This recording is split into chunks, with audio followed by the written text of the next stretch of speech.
gonna show you how to take vibrant pumpkins or pumpkins that maybe you're not so excited about the color and tone it down a bit. I had these green pumpkins, but really they just weren't my look for this year. I wanted them to be more of a muted look. So I grabbed some of my Waverly white chalk paint as well as some water. And I started by just painting the white onto my pumpkins. I then went in with my foam brush and some water and mixed the water with the white paint. Then I came in with a paper towel and wiped off any excess paint. What this did is it gave me kind of a hazy appearance on my pumpkins and gave me that look that I was going for and just a more muted look. If you had some orange pumpkins that you didn't really want a vibrant look to as well, you could also try this technique. But it's a really easy thing to do, and honestly you can add as much paint or as little as you want. You can use the color white, you could also use like a black or brown as well.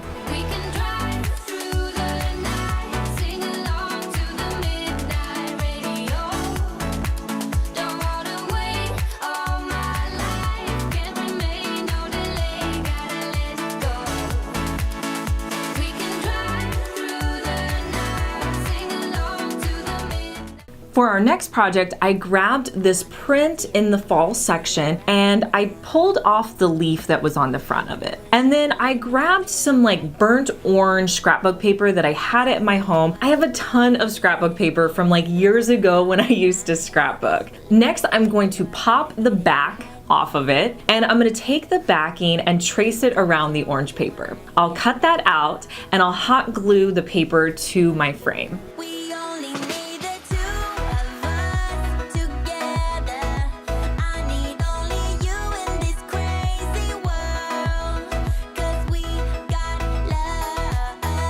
So I wanted to create more of a modern picture on the front of my frame. So I went into the Cricut design space and I created a leaf just from one of their free templates that they had. I also measured my frame to see how large it was so I knew how long to make the leaf. Now, if you guys have followed any of my videos, you know that I love printing things like this out on my Cricut Joy. It's just my favorite and easiest Cricut to use. So I'm gonna send this to print on my Cricut Joy from my phone and print it out on some white smart vinyl.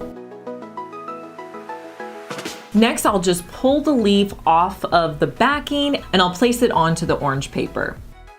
Next, I'll just glue this back onto the frame that it was on. And this is just an easy way to update a Dollar Tree print. You could make 3 of these and maybe use like different scrapbook paper colors as well. That would be cute.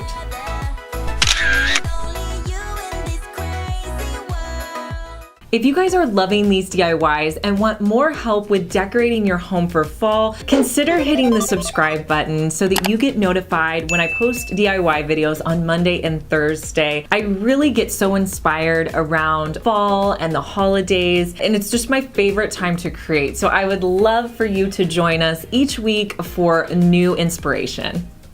I've really been into purchasing real eucalyptus lately, and my favorite place to grab it is at Trader Joe's. I love eucalyptus because it lasts so long, and whenever it dries out, it still looks really nice. Well, one of the things I've been seeing lately in high-end stores are colorful eucalyptus. So I wanted to show you how you could create the same look for less. So I grabbed the eucalyptus that had been in my home for probably 2 to 3 weeks, and I took it outside. I also grabbed like a little bit lighter than a navy color spray paint, and I'm going to spray one side of the eucalyptus, and then I'm going to flip it around. Now when you spray it, you want to spray from the top so that it looks like the paint is coming down from the top, if that makes sense. And I'll just flip it over maybe 2 or 3 times and continue to add spray paint. And here's a look at how I displayed it in my home.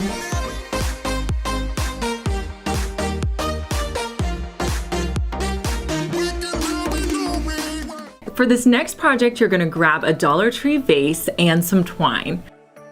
I'm gonna start by wrapping the twine around the base of this vase.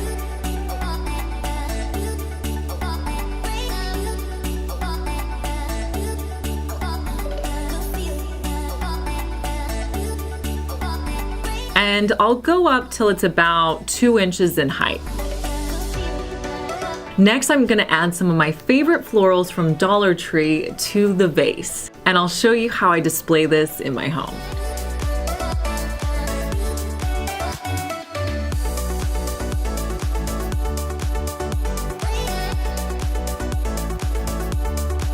Hey guys, I'm Liz and you're watching my second DIY channel where I post daily DIY videos. You may be familiar with my main channel, Liz Fenwick DIY, but I'm glad that you found me over here on my second channel. Make sure that you're subscribed so you just get notified every day when I post our daily DIY video.